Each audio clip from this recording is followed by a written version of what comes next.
মহানগরের পক্ষ থেকে, ইসলামী আন্দোলনের পক্ষ থেকে, পীর সাহেব চৌধুরীর পক্ষ থেকে চট্টগ্রামে যে সকল সংগঠন ফিলিস্তিনের সাথে একতা ঘোষণা করেছেন, মহানগর ইসলামী আন্দোলনের পক্ষ থেকে সবাইকে আন্তরিক মোবারকবাদ ও শুভেচ্ছা জানাচ্ছি এবং কামনা করতেছি আপনারা যারা আলেম রয়েছেন আপনারা জানেন বদর খন্দক থেকে আমরা কুনুতে না জানার মাধ্যমে স্বাধীন করেছি এবং জুলাই বিপ্লব হয়েছে মাদ্রাসা এবং খানকায় কুনুতে না জানা করার মাধ্যমে।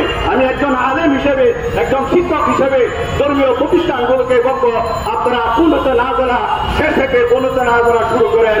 ইনশাআল্লাহ খাইবর খাইবর ইয়াহুদ জৈশ মোহাম্মদ সৌফ ইয়াহুদ খাইবরের মতো ইনশাআল্লাহ ফিলিস্তিনও কথা হয়ে যাবে। আমরা